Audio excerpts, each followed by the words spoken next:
Salve, salve galera! Eu sou o Luan Matheus, sou UX Designer e esse é o Papo de UX. Se você não sabe o que é neurociência e como ela pode ajudar nos estudos de experiência do usuário, hoje você vai descobrir aqui nesse episódio, pois eu convidei um cara incrível para trocar ideia com a gente sobre esse assunto. Ele é Design Lead na TOTUS e professor de Design na FAAP. Salve, salve, Alex Soares. E cara, beleza? Obrigado aí por estar dando essa oportunidade pra gente estar falando aí sobre neurociências e vai ser um grande prazer estar falando sobre esse tema por aqui. O prazer é meu, cara, de você ter aceitado aí o convite. Eu fico bastante feliz e honrado de ter você aqui e principalmente pra gente falar sobre esse tema que eu acredito que cada vez mais vai ganhar força e que eu acredito que também é super importante aí pra galera do design e outras áreas também. Eu acho que essa questão de falar sobre os pensamentos e comportamento do ser humano é fantástico. Eu até tenho muita vontade ainda de fazer psicologia por conta dessas coisas. Que legal, cara. Depois a gente vai entrar um pouquinho mais a fundo, né? Mas foi o que me despertou também, né? Se a gente tá falando que design é sobre pessoas, a gente precisa entender mais sobre pessoas também, né? Exatamente. E antes da gente começar o papo, eu tenho um recado aí para você que está nos ouvindo. Já pensou em trabalhar em uma empresa que proporciona inovação em tecnologia? Lá na Curate, inclusive, que é a empresa onde eu trabalho, além dos seus diversos benefícios, ela busca sempre evoluir todo o seu time, através de palestras, treinamentos e outras maneiras de aprendizado. Vem ser um talento com a gente. Acesse acurate.com.br/carreiras e saiba mais. E Alex, antes da gente falar de fato aí sobre a questão da neurociência e tudo mais, conta um pouco pra gente como que você foi parar na área de design e depois começou aí seus estudos com isso. Bom, eu sempre gostei de desenhar, cara. Sempre levo um caderninho, né? Até hoje, né? Eu tenho o costume de, pra onde eu vou, eu levo um caderninho pra estar desenhando. Meu pai é artista plástico, então teve muita influência em cima disso. Só que eu venho dos anos 2000, né? Eu não vou falar muito sobre questão de anos, senão eu entrego a idade, né? Mas nos anos 2000 ali teve o boom da informática, né? Então você tinha que mexer com o computador, não interessasse muito por quê, né? Era o futuro que a gente imaginava ali naquele momento. E nisso eu fui fazer ciência da computação. Só que assim, eu sempre ainda levando o caderninho, gostando de desenhar, até que eu fui trabalhar num lugar que era uma house de embalagens, fazia embalagens ali para quem não tinha agência, né? Os layouts mesmo das embalagens ali, nem se falava em design ainda, era um negócio muito do feeling, assim. E a gente atendia alguns clientes ali. E eu fui trabalhar nesse lugar como TI, só que eu ficava muito ocioso. Naquela época, o TI não é como o TI de hoje, né? Mudou muito o conceito de TI. E nisso, trabalhando nesse lugar, o pessoal falou, poxa, a gente vê que você gosta de desenhar, então você não quer aprender um pouquinho aqui que a gente faz? Falei, beleza, vamos aprender. E aí eu comecei a ter a primeira experiência com um pouquinho do que é o design. Nossa, muito longe do que eu enxergo o design hoje, assim. Até na época a gente trabalhava com o CorelDRAW, eu falo que eu aprendi a salvar arquivos ali com o CorelDRAW. Nossa, cara, você me lembrou uma parada, esse do Corel. Eu perdi muito arquivo no Corel, cara. E porque também nessa época, né, a gente não usava Corel original. Geralmente a gente craqueava tudo, né? Tipo, a pirataria comia quente. E aí eu acho que por ser pirata, nossa, cara. Ainda bem que ele tinha aquele lance de salvar automático uma cópia de backup, lembra? Sim, então, mas isso era muito doido, porque assim, até às vezes quando falhava, ele não... Além dele não, às vezes não salvar, às vezes falhava esse sistema e muitas vezes o arquivo corrompia de vez, nem abria mais. Então eu falo, nossa, salvava, era 20 versões do mesmo arquivo, muito por causa do salvamento do que da edição. Tinha as edições também, mas muito era por conta do próprio software, assim. E era o software que a gente utilizava por conta da impressão, né? As máquinas, eu não sei como é que é hoje, tá? Mas a gente trabalhava muito com uma flexografia, que é para o método sendo utilizado ali para imprimir em rótulos plásticos. E fazia aquelas chapas, né? Separava ali em CMYK e aquelas chapas ia para um sistema rotativo onde fazia a impressão. E a maioria das máquinas naquela época, só o Corel conseguia salvar a saída para a entrada delas, assim. Então a gente estava muito, muito limitado quanto a isso, né? As impressões de fotolito, para depois levar isso ali para flexografia. Poxa, era um negócio bem quase em 1900 e bolinha, embora eu mexi em 2000. Cara, nisso eu já gostei muito, só que aí eu ainda não era o design, né? E aí, na época, eu já ouvia podcast, olha que doideira, né? A gente tá falando, a gente tá num podcast, e naquela época eu já ouvia, e na época tava começando o B9, e o B9 falava muito de agência ainda, de publicidade, né? Hoje ele abrangeu muito o leque de informações. Naquela época falavam mais de agência, e eles começaram a falar, teve um episódio logo no comecinho que eles falavam sobre os cursos, né, que tinham para quem quisesse trabalhar ali no ramo. E nisso eles citaram o de design gráfico. Falei, poxa, acho que é isso que eu quero fazer. Só que nisso eu já estava no terceiro ano de ciência da computação. Falei, vou terminar a ciência da computação e depois eu vou pro design. Foi dito e feito, eu fiz exatamente isso. E na hora que eu entrei no curso de design, aí eu me apaixonei, né? Aí, né, ainda era o design gráfico, mas mesmo assim eu já peguei muito gosto pelo negócio, assim. Foi onde eu aprendi teoria das cores, Gestalt, tipografia, o próprio design thinking, que a gente teve aulas ali também, nesse curso que eu fiz. Era um curso tecnólogo. E ali, cara, eu comecei a me apaixonar cada vez mais pelo design. E depois troquei de emprego, passei por outros lugares, até que eu cheguei num lugar onde se fazia plataformas como aplicativos, sites. E aí já com um pouquinho do conceito do UX ainda, mas até mais com uma arquitetura da informação do que o UX. E nisso me interessou bastante. Eu falei, cara, eu preciso entender mais sobre isso, né? E eu já comecei a investigar na internet, vi o que era o UX, o que era o UI, quais eram as diferenças. Aí eu falei, pô, eu preciso correr atrás disso. E aí eu fui muito para São Paulo nessa época fazer cursos, né? Até a gente fala que a maioria do pessoal daqui de Ribeirão Preto, né? Eu não sei se eu acabei falando, mas sou daqui de Ribeirão. E a maioria da galera aqui é meio que filho lá do Edu, né? Na Mergo. E a gente fez muito curso lá, muito curso mesmo. Eu que tô mais longe, que eu tô mais longe de São Paulo do que você aí, você tá um pouquinho mais perto do que eu tô em José Bonifácio. Já fiz cursos lá com o Edu. Imagina a galera que tá perto aí, mais próximo, né? Ele que começou... Eu acredito que ele foi o pioneiro, assim, de dar curso relacionado a UX no Brasil, né? Ah, eu acredito que sim. Hoje tem muitos, né? Mas na época, o que a gente achou e que dava certo era os da Mergo mesmo. E, nossa, eu fiz muito curso lá. Muito curso mesmo, né? Começou com aquele Wikid, aí foi embora. Fiz vários cursos. E nisso começou a abranger muito aqui o UX aqui em Ribeirão Preto, depois teve a vinda do XDA, e começou a ter uma imersão, assim, na parte de UX mesmo, né? Eu trilhei um caminho, trabalhei em startup, e hoje a gente está na TOTUS, né? Entrei na TOTUS numa empresa que foi adquirida pela TOTUS, né? E aí a gente começou a construir uma cultura de design lá, e hoje a gente já tem designers atuando lá. Eu atuo na torre de supermercados, né? A gente tem uma equipe de design ali, que também atua nesse segmento. E hoje a gente está cada vez mais lá, escalando a cultura do design lá, né? Tanto a parte de... Uma das disciplinas é a disciplina de UX, mas a gente também explora a parte de research, explora a parte de writer, enfim, né? A gente constrói toda essa cultura de se pensar na experiência do usuário, né? Tanto para quem é design lá, mas também para quem não é, né? Então a gente tá sempre nessa luta aí. E foi nisso, né? Através disso, eu sempre fui um cara que acreditava que, embora a gente tenha que estudar design, eu acredito muito que a gente tem sempre o que evoluir, né, nas disciplinas de design, eu sempre fui buscando coisas além, né? Eu acredito que a gente precisa conversar com outras disciplinas que não necessariamente são design, assim como aconteceu lá no passado, né? Alguém começou a conversar lá com o pessoal de pesquisa tradicional, que hoje evoluiu para o UX Research, alguém começou a conversar mais sobre negócios, aí trouxe para o UX Strategy, né? Então, assim, muitas disciplinas começaram a fazer essa aproximação ali do design, né? As pessoas começaram a procurar. Eu acredito que a gente tem muitas ainda para explorar, né? E uma delas, que é o tema que a gente vai conversar daqui a pouquinho, é as neurociências, né? Também acredito que a gente pode trazer muita coisa, né? Assim como traz da antropologia, como é que traz da psicologia, acho que as neurociências também têm muito a colaborar. Foi muito nesse sentido aí que eu comecei a buscar aí essa disciplina para estudar. E aí eu fiz até uma pós, né? Bem recente, essa pós quando eu terminei, que era uma especialização sobre neurociências e comportamento pela PUC do Rio Grande do Sul. E lá abriu o leque, lógico que é uma disciplina que é muito ainda mais pro lado científico, né? Então, ou seja, não espere muito a gente ir para o caminho das neurociências e já tá tudo certinho lá falando sobre design, né? A gente tem que olhar, entender e fazer essa conversão, né? Então, se a gente olhar nesse momento agora, não sei, daqui 100 anos, quando alguém estiver ouvindo a gente aqui, ou até menos, né? Mas hoje, atualmente, tem muitas pessoas começando a falar sobre isso ainda, né? A própria neurociência é tudo muito novo. Eu acho que a gente também hoje não pode esperar que a gente vai ter um conteúdo muito focado em design ainda. A gente precisa entender sobre essa disciplina e fazer essa conversão, né, do que ela pode nos ajudar ali na parte de design, né? Como você já começou a tocar sobre esse assunto, o que de fato define essa questão da neurociência? É claro que se a gente gente pegar pelo nome, né, neurociência, eu acredito que é a ciência que estuda o cérebro. E o cérebro, querendo ou não, seria o nosso coração, né, porque ele é o motor do nosso corpo. Então tudo tá ligado ao cérebro. Até o pessoal fala que quando tem morte cerebral, praticamente a pessoa morreu, mas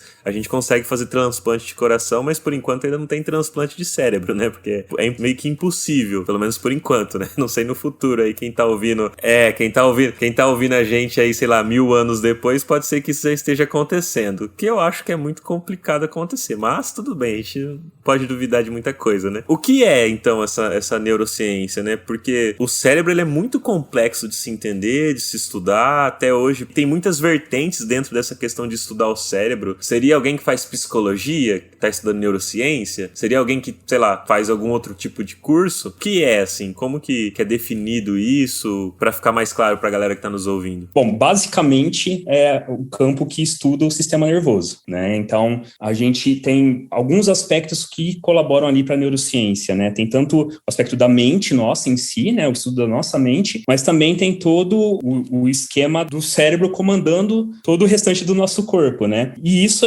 é muito limitado até a gente falar assim que a neurociência é o estudo que corresponde só ao sistema nervoso, né? Porque vai um pouco além, na verdade. Por que eu digo isso? Do mesmo jeito que o cérebro manda informações para outras partes do nosso corpo, ele também recebe estímulos, né? Então, é um pouco mais abrangente do que o próprio sistema nervoso em si, né? A neurociências, ela é quase o todo do nosso corpo ali, né? Exatamente o que você disse aí. Quando morre o cérebro, morre a pessoa, né? E é muito doido que isso é uma área de estudo que está começando agora, é muito recente, né? Só agora a gente está conseguindo escalar e tem muita coisa que a gente não sabe ainda, tem muita coisa que é muito obscuro, né? Então, a gente fala que está muito no meio da escalada mesmo, da neurociência. Se a gente pensar lá nos primórdios da humanidade, né? Lá no Egito Antigo, o cérebro era descartado, né? Quando a pessoa ia ser mumificada ali, ele ia deixado de lado, porque se acreditava que tudo estava no coração. E o coração era responsável não só por bombear o nosso corpo, né, com sangue, naquela época nem se pensava nisso, mas ele era o responsável por nossa consciência estar lá dentro, né, o estudo da mente que eu falei ali no início estaria muito mais no coração do que no cérebro, o cérebro era totalmente descartado. E além disso também, né, depois que a pessoa falecia ali, não tinha muito o que fazer com o cérebro, porque a decomposição dele era muito rápida, ele virava uma meleca mesmo ali, né, então não ficava muito, por muito tempo ali sobrevivendo depois que a pessoa morria. E nisso, né, por questões também culturais, se acreditava que estava tudo no coração, tanto que era a única coisa que, os grandes faraós, né, era a única coisa que se mantinha era o coração, de fato. E é muito natural a gente pensar que as pessoas lidavam dessa maneira, porque também muito das nossas emoções refletia muito mais perto do coração do que da nossa própria cabeça, né?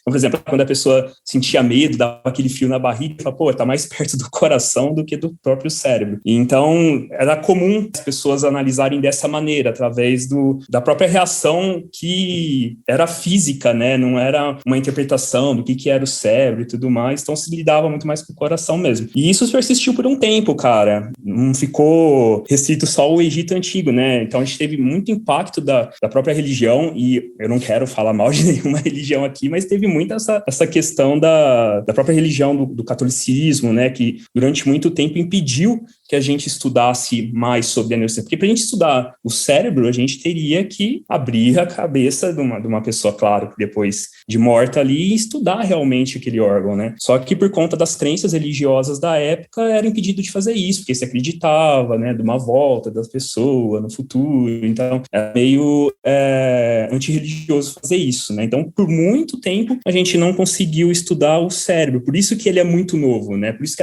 as neurociências são muito, muito novas. A gente está falando que só no início, lá do século XX, que começou a ter um estopim mesmo das neurociências. A gente teve muitos estudos anteriormente, tá? E chegou até um momento das pessoas já começarem, na própria Grécia, já começarem a separar o que era o coração, o que era o cérebro, né? Durante um tempo eles acabaram dividindo a responsabilidade, aí só depois que foi entendido, falou, poxa, não, o cérebro é realmente a nossa consciência aqui, e o coração é responsável por bombear o sangue. Então demorou muito para isso acontecer. A gente está falando ali no início do século XX, que começou a trazer muito mais os conceitos das neurociências que a gente conhece hoje, né? Uma pessoa que é muito responsável por isso, cara, é um cara chamado Camilo Golgi. Ele é ali do início do século XX, ele foi o primeiro cara que desenvolveu uma técnica de tingimento de tecidos nervosos com nitrato de prata. E o que possibilitou fazer isso, né? A gente conseguiu identificar as células nervosas, a gente começou a ver os neurônios de maneira individual através dos microscópios, né? Então, aí que a gente começa a ter os estudos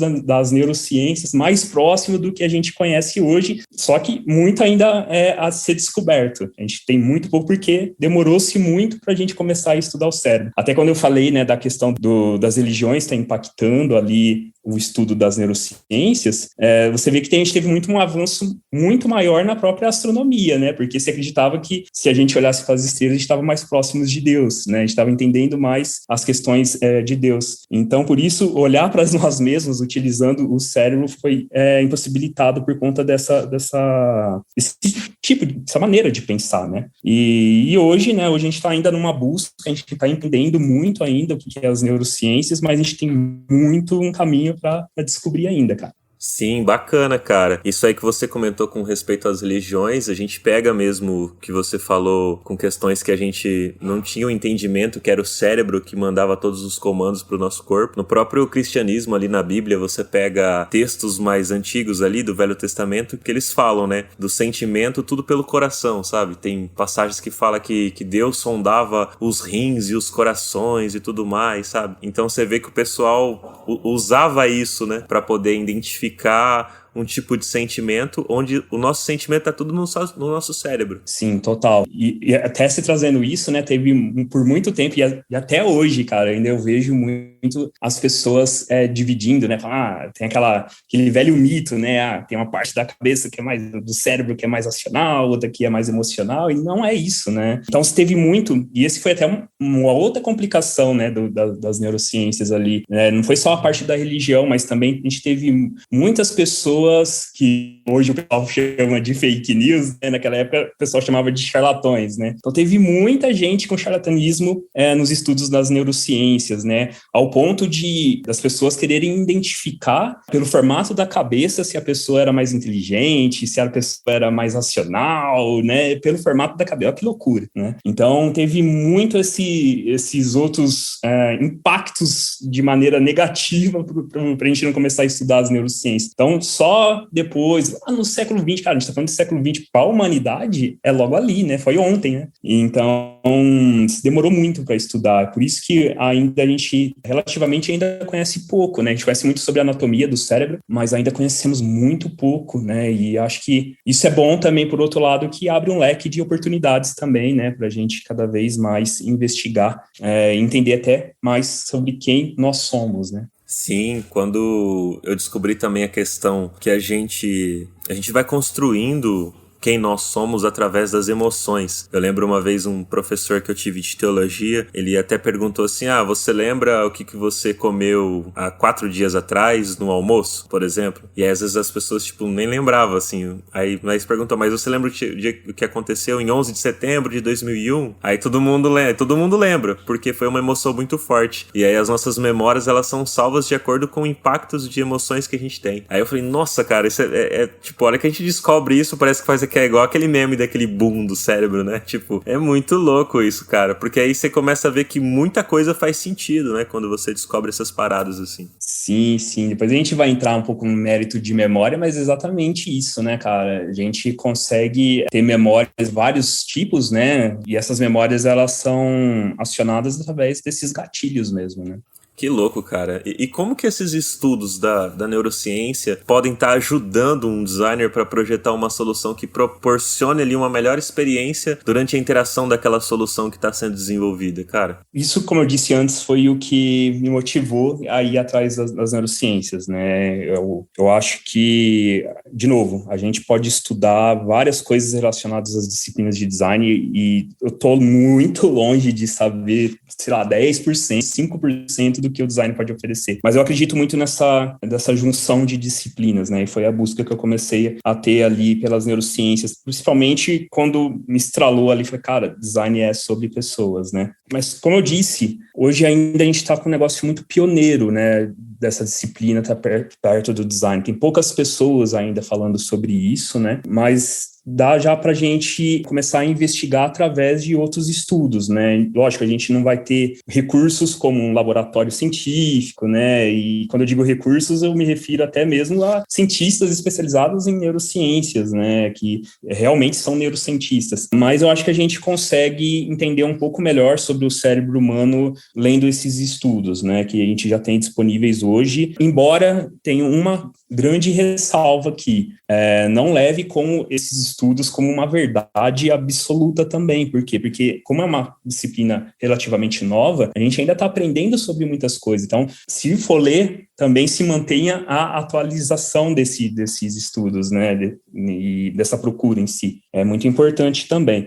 E, além disso, né, aproveitando esses estudos, eles falam muito sobre comportamento, aprendizagem, sentimento, tomadas de decisões, e a nossa socialização, né? Então, está muito presente na neurociência tudo isso, que tem total correlação ao design, né? Até tem um cientista que ele é muito famoso, e também participa de outro podcast que também é muito famoso, que é o Nerdcast, né, os Nerdcasts de ciência, que é o André Souza, né? E o André Souza, ele é um cara com a base totalmente científica, mas veja só, ele trabalha com a experiência do usuário no Google, ou pelo menos trabalhava, não sei se ele está lá ainda, mas a última vez que eu chequei, ele estava lá ainda. E aí ele também trabalhou por muito tempo ali, né, como pesquisador acadêmico, e ele fala sobre um exemplo prático, que eu acho que é um exemplo que a gente pode ilustrar aqui como as neurociências podem nos ajudar dentro do design. Ele dá um exemplo, imagina que a gente tem 16 pessoas, a gente vai colocar essas 16 pessoas dentro de uma sala, e a ideia dessas 16 pessoas é formarem 8 casais. Aí,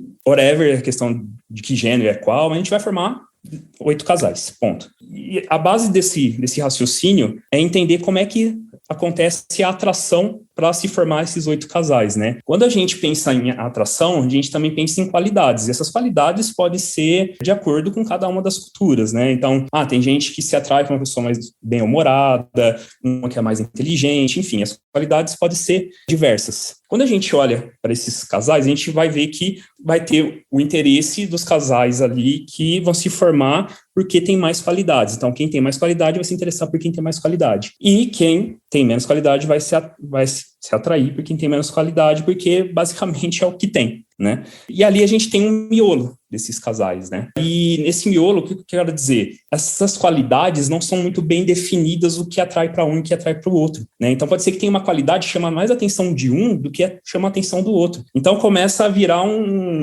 realmente uma teia de aranha ali, né? Um bolo assim, de linhas ali, né? Porque não é muito bem definido, não é muito explícito, né? Quando a gente faz essa conversão de casais para um usuário e empresas, ou não, e empresas, a gente vê também a questão da atração, né? Então tem gente que fala, poxa, eu só gosto de Apple, porque a Apple tem as grandes qualidades, tem uma mega experiência. Então, as pessoas que vai ter ali as condições de adquirir os produtos da Apple vai acabar preferindo que tenha a Apple. Já tem pessoas que não vai ter condições, e aí vai acabar tendo a experiência dos produtos que ela consegue ter. E ali no miolo ali tem os intermediários. E esses intermediários, essa atração ela vai acontecer por alguma qualidade que chama mais atenção um ou do outro. Então vai ter uma coisinha ali para um determinado público ali que chama mais atenção que para o outro público. Então não é muito bem definido, né? Então esse estudo, né, que também é um estudo acadêmico, não significa que isso também seja uma verdade absoluta ao nosso redor, mas é um estudo que foi feito que a gente pode utilizar quando a gente vai pensar em proporcionar experiência. Qual será que é a qualidade ali que vai chamar mais atenção do público se eu estou atuando ali com um produto intermediário, eu não estou no topo de linha, eu não sou a Apple, né? Então, esse é um dos exemplos, né, de padrões de comportamento que a gente pode pensar quando a gente está lidando com a experiência do usuário em si, né? Então, a gente precisa fazer essa conversão, de fato, por ser estudos novos, são estudos recentes, né? Cara, que louco, a gente vê que não é uma receita de bolo, né? Por mais que tenha um padrão, mas não é um padrão. Tipo assim, né? Não é um padrão. É um padrão de comportamento, mas que, igual você falou, se embola um no outro ali. Conforme você foi falando, eu falei, nossa, será que todo mundo se atrai por todo mundo ali perfeitinho? Não é perfeitinho, né? E como você falou, uma parada que ainda tá sendo descoberta. O cérebro é muito doido, né, cara? Eu tenho um cara que eu gosto de assistir no YouTube, chama Pedro Calabres. Não sei se eu acho que você já deve ter assistido os vídeos dele, né? Sim, conheço. Cara, eu curto bastante os vídeos que ele faz, assim, eu acho fantástico assistir as palestras dele. Não, é muito bom, cara. E é isso, né? É o que você falou. E isso são camadas e camadas. Tem um cara também, você falou de YouTube, eu lembrei, né? Tem um cara que chama Lito, e ele tem um canal que chama Aviões e Música, né? Ele até brinca porque ele não fala de música, ele fala só de aviões. E ele fala, cara, ele cobre muito esses, às vezes tem um acidente aéreo, ele vai muito pro lado técnico. Por que que o avião caiu e tal? Ele sempre fala uma frase que um avião, ele não cai por um único motivo, ele cai por N motivos. São várias coisas que acontecem, por exemplo, deu um erro no motor, mas o piloto foi treinado para arrumar esse erro, né? Só que pelo fato do piloto não ter dormido muito bem na noite passada, talvez ele não vai estar tão preparado assim para consertar esse erro que deu lá no problema no motor. Então, não acontece por uma única coisa, né? Quando a gente pensa nesse exemplo que eu dei, cara, a gente está falando, eu dei um exemplo muito simbólico de 16 pessoas que vão formar 8 casais, mas tem muito impacto a cultura que acontece naquele lugar, o aprendizado daquelas pessoas até aquele momento, né? Então, toda a questão do background de quem está fazendo parte ali daquele grupo vai interferir naquela experiência, né? Então, como eu disse lá, né, eu dei o exemplo lá das marcas da Apple e tal, pode ser que a gente está falando de uma cultura que a Apple não é tão relevante assim. Às vezes, um outro tipo de celular é muito mais bem visto do que a própria Apple. Então, essa questão de qualidades é muito em cima do público que a gente está falando também, né? Isso que você falou de background, eu também acho super fantástico, porque às vezes eu fico pensando, poxa, eu sou o jeito que eu sou pela forma que eu vivi, pela forma que eu fui criada. Então eu fico pensando, poxa, eu faço o podcast desse jeito pela forma das coisas que eu vivi. Eu falo do jeito que eu falo pela minha experiência de vida. No final nós somos parte de outras experiências que nós temos o tempo todo, cara, da nossa vida. A gente é um monte de experiência de outras coisas, de outras pessoas, de outros... Cara, é tudo interligado, não tem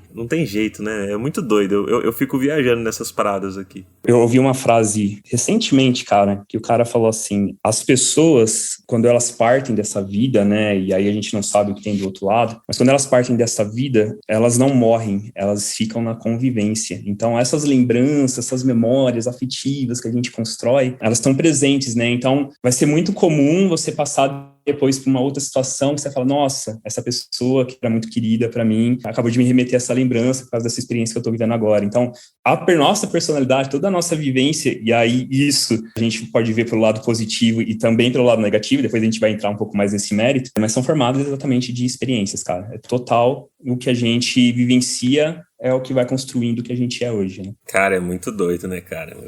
Eu acho isso muito legal. E sobre os modelos mentais, Alex, a gente sabe que eles estão totalmente ligados a essa questão de neurociência, né? Explica pra gente aí, pra galera que tá nos ouvindo, um pouco como que isso funciona e como que isso pode agregar também valor dentro do design, dentro da criação de projetos e soluções. Os modelos mentais, eles são como a gente aprende o mundo, né? A gente tá até já entrando nesse assunto, né? E como a gente explica, né? Esse mundo que a gente tá vendo, como é que a gente explica os outros, como a gente explica a nós mesmos. Então, tudo isso é com base na experiência, né? É uma representação de cada indivíduo e do jeito que esse indivíduo se enxerga e enxerga o restante ao seu redor. E isso tem tudo a ver com memória, né? Quando a gente fala de memória, ela é muito diferente da nossa memória que a gente conhece aqui da tecnologia, né? Quando a gente olha para a nossa memória aqui tecnológica, a gente enxerga que a gente está guardando coisas num determinado lugar e lá vai estar nesse lugar, quando a gente precisar, a gente vai lá e pega. É um arquivo mesmo, né? Então, por exemplo, você salvou aqui um projeto lá no seu Figma, né? Você vai lá, salva ele, coloca numa pasta, ele está lá fisicamente naquele lugar, né? É a mesma coisa se fosse um arquivo mesmo de verdade, ali onde você guarda um documento na sua gaveta, por exemplo. Quando a gente está falando da nossa memória do cérebro, ela não funciona muito desse jeito. Ela é mais uma ligação, né, de neurônios e partes do nosso cérebro que acaba construindo uma memória, né? Vamos pensar, para a gente trazer um exemplo mais abstrato disso, até mais lúdico também, vamos pensar o seguinte, lá no passado você teve um piquenique com a sua avó, onde você comeu um sanduíche que foi fantástico, ela também fez um bolo de chocolate, com uma calda de chocolate por cima, que, nossa, foi um dia incrível, tava sol, né, e os passarinhos cantando, então tudo aquilo foi uma experiência muito boa, que você guardou aquilo de uma maneira muito carinhosa, e aquilo constituiu uma memória. Aí vamos supor que passou anos e anos, às vezes até a sua avó já não está mais aqui, ou às vezes faz tempo que você não vê sua avó, mas você passa por algumas experiências que remetem a esse dia. Então, vamos supor, você vai comer um bolo de chocolate com uma calda de chocolate, ou comer um sanduíche muito parecido com aquilo, ou você realmente foi num parque onde estava com um clima muito parecido com aquilo. Esses estímulos, que é os gatilhos, né, vai te trazer o lampião, poxa, nossa, eu lembro daquele dia que eu estava com a minha avó, que, infelizmente eu perdi ela, ou, faz muito tempo que eu não vejo ela, mas, nossa, esse bolo de chocolate lembrou muito aquele bolo lá que eu comi naquela época. Então, e aí, isso no cérebro, né, tudo isso é uma projeção das memórias. Então, por isso que eu falo, né, a gente não pode se limitar só ao sistema nervoso também, a gente tem que olhar para um todo. Então, a questão do seu paladar, o que você cheirou, tudo isso está mandando informação lá para o cérebro que vai formar essa memória. Aí, esses neurônios, eles vão se ligar, né, um ao outro ali, né, as partes do seu cérebro vão se ligar, que vai constituir essa memória. Um outro público que acaba até usando muito desse artifício aí, né, é o pessoal de cursinho, né? Quem já fez cursinho sabe que o pessoal usa muito daquelas técnicas de musiquinha, né? Então, pega uma musiquinha, que é uma musiquinha fácil, que todo mundo já conhece, um hilari-hilari da Xuxa ali, e faz uma fórmula, né, matemática para quando a pessoa estiver lá fazendo o vestibular, ela canta a musiquinha na cabeça dela ali e ela consegue lembrar da fórmula na hora. Então, isso é uma maneira de você utilizar um recurso que você já conheceu, né? Porque como é que a gente aprende também? Eu não falei dessa ligação de neurônios? Nada mais vamos pensar que essa ligação de neurônios seja um caminho, né, no meio, sei lá, de uma mata, onde você vai começar a querer fazer trilha naquela mata. Você começa a passar lá várias vezes, se forma uma trilha. É a mesma coisa quando a gente pensa nessa ligação de neurônios. Você passa tantas vezes nessa ligação que acaba aprendendo, né? E o pessoal utiliza muito desses gatilhos, como a própria musiquinha ali, para remeter essa memória, né? Essa memória ser construída e ser de fácil acesso através do gatilho da música. Então, é um pouco assim que funciona. Mas, como eu disse, né, a gente pode olhar isso para um lado positivo e para um lado negativo também. Por quê? A gente está falando aqui de pessoas que não tem problema algum com o cérebro está perfeito ali. Mas tem muitas coisas que pode acabar fazendo que esse caminho seja muito nítido, né? Esse caminho de neurônios, né, para resgatar as memórias e tudo mais, e até a nossa aprendizagem. Tem um caso, cara, que a gente fala que é o caso do Phineas Cage, ele é quase, a gente brincava no curso que eu fazia, que ele era quase um mascote das neurociências, porque todo mundo falava desse caso, né? É um caso muito comum para quem estuda neurociências. Do Phineas Cage, ele aconteceu em 1848,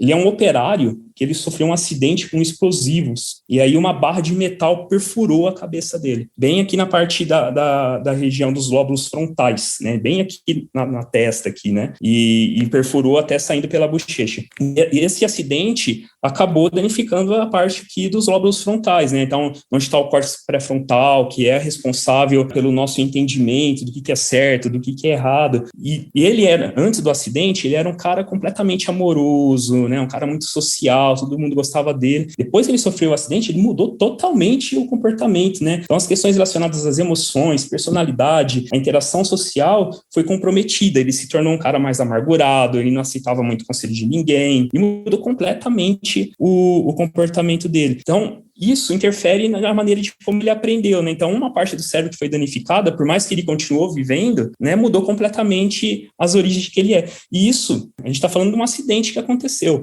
Mas, claro, tem muitas coisas que podem, né? Até teve essa questão do acidente, mas até como a gente aprende lá na primeira infância, lá quando a gente está começando a compreender mais sobre o que existe ao nosso redor, essa questão da aprendizagem naquele primeiro momento também pode interferir na hora de a gente identificar o que é certo, o que é errado. Então, é muito importante também esse cuidado ali na primeira infância, né? E também tem as pessoas que realmente ali têm problemas, formação ali do próprio cérebro em si, e acaba não entendendo muito, por exemplo, essa parte do que é certo e do que é errado, que é aí que constitui a questão da psicopatia, né? Que a gente vê casos e casos acontecendo por aí. Que não necessariamente são lesões igual do Phineas Cage, mas que aconteceu em outros momentos, seja na formação do próprio cérebro ou realmente na questão da aprendizagem, de como essa pessoa foi aprendendo no dia a dia. E aí, quando a gente volta pro design, né, dos modelos mentais ali, ele é muito significativo por conta disso, né? Como as pessoas podem nos relatar as experiências que elas tiveram, né? né? Com isso, a gente pode levantar também as coisas que impactam nessas visões, tais como as questões sociais, modo de criação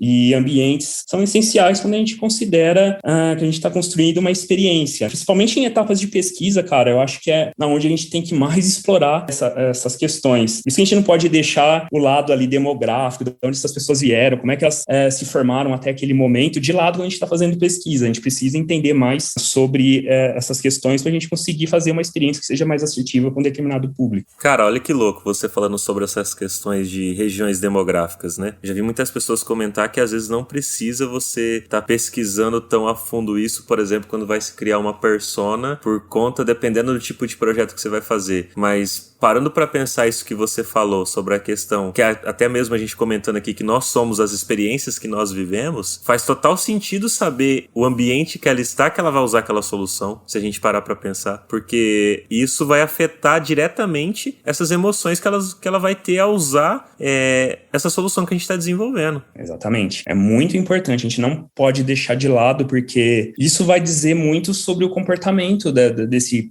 público que a gente quer atingir, né? Então, o ambiente, o que aconteceu ao redor, né? Por isso que, né, tem até um caso, quando eu estava aprendendo a questão de UX, eu lidei com um projeto que a gente tinha que entender como é que funcionaria o aplicativo no ambiente do cliente ali, né? Só naquele momento ali eu estava aprendendo, e era até para um ambiente industrial, né, que precisa muita de agilidade, e na época, cara, eu estava muito preso a tendências de design, né? Então, o que estava sendo tendência, né? Estava começando a questão dos ícones flat, né? Da questão mais clean, das cores mais clarinhas ali, né? E aí a gente montou um protótipo muito baseado nesses conceitos, não muito baseado no que era o usuário. E aí quando a gente levou para testar, cara, que a gente levou para testar no ambiente do usuário, cara, mudou-se tudo, porque o cara o celular dele não era o top de linha da época ali, era um celular de intermediário para mais baixo, num ambiente escuro, com a tela quebrada, né? Então tudo isso interferia na experiência ali da pessoa no ambiente que ela estava. Então a gente precisa realmente, quando a gente está lidando com experiência, entender o que cerca ao redor dessas pessoas, e mais do que isso, como é que elas chegaram até ali.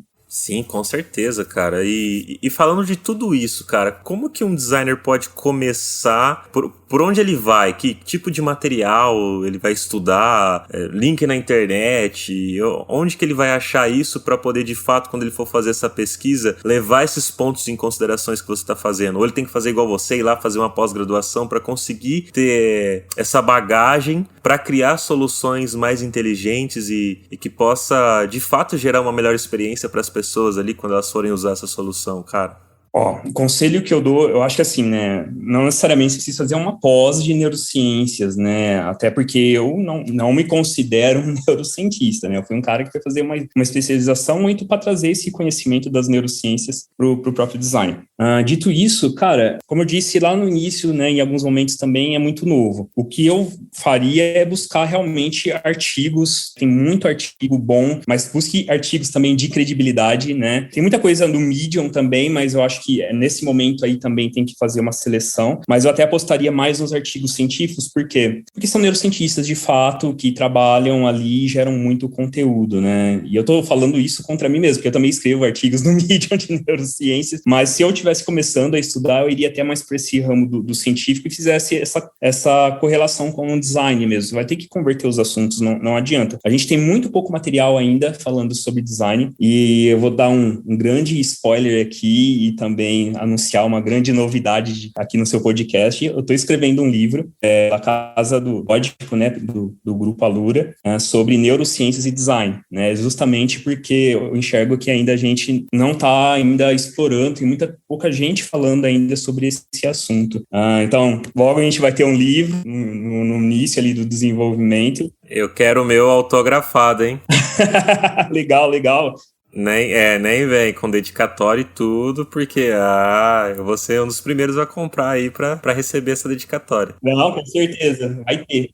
Mas é isso, pessoal, busquem muito conhecimento científico, eu acho que essa aproximação é legal, mas já vá pensando que, além de ter que fazer essa conversão, não fique preso como uma verdade absoluta também. A gente está num campo que, se a gente pensar, né, até no Isaac Newton lá estudando física, depois veio o Einstein, e mostrou outras perspectivas do que o Isaac Newton, mas isso a gente está falando de muitos anos que separam um do outro, né? Na neurociência, como a gente começou a estudar agora, mas a gente também está num momento onde tem muita informação, está correndo muito rápido também, por mais que seja muito novo. Então, se atualize também, né? Não fique preso a só uma verdade ali, né? E busque sempre estar se atualizando sobre o assunto, mas eu acho que o caminho ali dos artigos científicos eles podem ajudar bastante a trazer essa disciplina junto ao design. Que legal, cara. E fiquei feliz em saber que você está escrevendo um livro. Eu acho isso super legal, super bacana. Como você falou, um assunto que não está se falando tanto hoje em dia ainda. E ter um livro juntando isso, né, essa questão da neurociência com design, eu acho que vai agregar muito valor aí para toda a comunidade, pra gente aí. Muito legal, muito bacana. Parabéns aí pela iniciativa. Opa, obrigado. Tomara que gostem.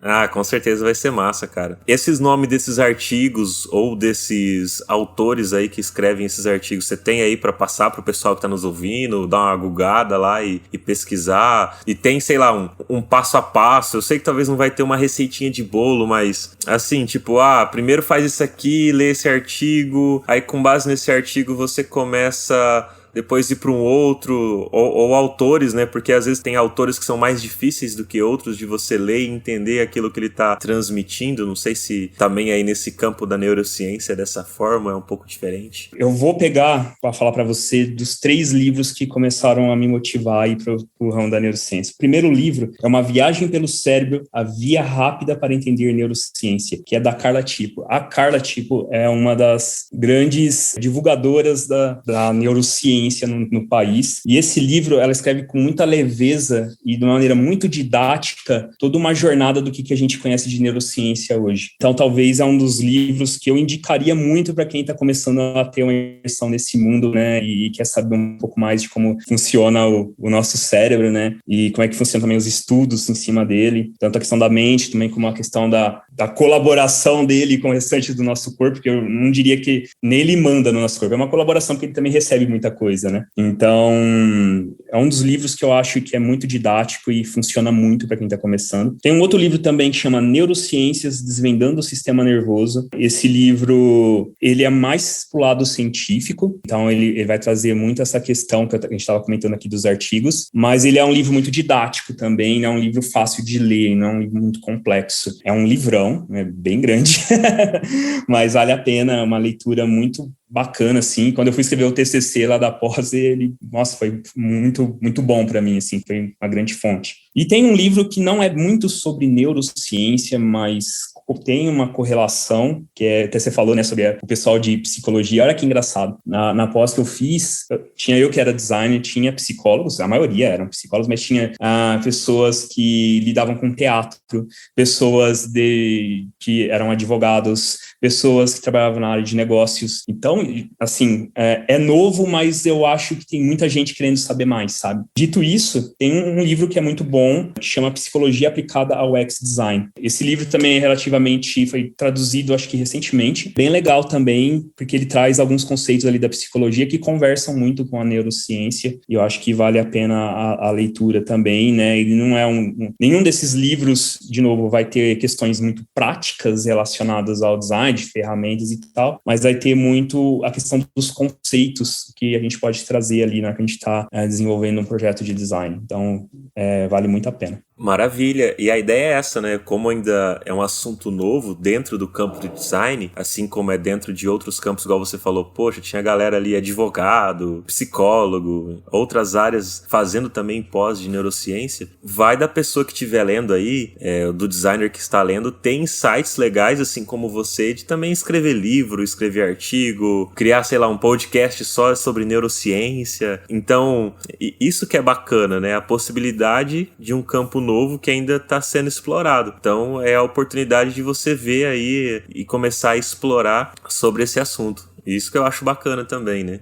Sim, eu acho que o mais legal disso, cara, é de novo, né? A gente estava falando, às vezes tem alguns conceitos muito superficiais sobre o que a neurociência pode entregar, exatamente por ser novo. Então, a gente precisa de mais gente, e isso conversando com as pessoas que realmente são neurocientistas, a gente precisa de mais gente que estejam ali imersas nessa disciplina, né? É muito carente ter mais pessoas. Até, né, a gente vê, hoje tem neuromarketing, neuroarquitetura, né? E eu não quero dizer que são disciplinas errôneas, mas eu acho que antes da gente até formar novas disciplinas, porque para mim é uma junção de duas que se formam outra, a gente precisa estudar ainda muita coisa da própria neurociência em si, para a gente começar a olhar para novas disciplinas surgindo, né? Então eu sou muito por esse caminho, e a gente é muito carente, precisa de muita gente imersa nesse assunto aí, e eu tenho certeza que tem muita sinergia com design, principalmente em pesquisa. O pessoal que trabalha com X-Research, vá atrás de neurociência, que vocês vão qualificar o trabalho de vocês 1000 vezes a mais, assim, tem muita coisa bacana que dá para associar. Alex, quero te agradecer aqui pelo nosso papo, que foi incrível. Se a gente continuar aqui, a gente fica até altas horas, né? Tipo, é muito legal esse papo, eu gosto bastante. Dá para trazer você de novo aqui pra gente continuar sobre esse assunto, e da próxima vez acredito que você já vai estar com o seu livro pronto aí, que dá pra gente divulgar ainda mais, trazer coisas do conteúdo, jogar uns spoilers aí pra galera sobre o livro e tudo mais. E eu quero deixar agora o espaço aí pra você divulgar suas redes sociais, Instagram, LinkedIn, seja lá o que você tiver e que você quiser divulgar, para o pessoal entrar em contato com você, às vezes tirar alguma dúvida a respeito daquilo que a gente falou aqui, quiser comentar algo, né? Então chama o Alex aí nas redes sociais que ele vai divulgar aí para vocês. Cara, eu só tenho a agradecer, muito obrigado mesmo, assim, pelo convite. Que bom que você gostou do papo também, eu fico muito feliz, espero que o pessoal todo goste. Bom, quiser ter um contato comigo, procura no LinkedIn, Alex Soares Ribeirão Preto, não tem muitos Alex Soares em Ribeirão Preto, então vai ser até relativamente fácil me encontrar lá. Também no Instagram, de Alex Soares, THE, Alex Soares, também me acha lá no Instagram também, a gente tá aberto aí para trocar papo, trocar figurinha. E, cara, de novo, obrigado aí pelo convite, para mim foi muito legal mesmo ter participado, e quando tiver com o livro em mãos, a gente marca assim um outro papo, e aí a gente explora mais aí sobre as neurociências e design também. Legal, e eu vou pedir cupomzinho de desconto para os ouvintes aqui do Papo de UX, né, pra galera aí, pra dar vai ter que ter isso aí, eu já tô falando aqui pra deixar registrado e você não correr, Alex. Legal, não, a gente vai conseguir sim, pode deixar. Ah, maravilha. Também quero dar um recado aí pro pessoal que tá nos ouvindo, que a gente tá ainda com o e-book grátis sobre as heurísticas de Nielsen. É só clicar lá no link da nossa bio, deixar o seu e-mail e você recebe. E para quem quiser ouvir mais sobre neurociência ou outros assuntos relacionados com esse universo fantástico que é de experiência do usuário, design, é só mandar lá no nosso Instagram, @papodeuX. É isso aí, valeu e até o próximo episódio.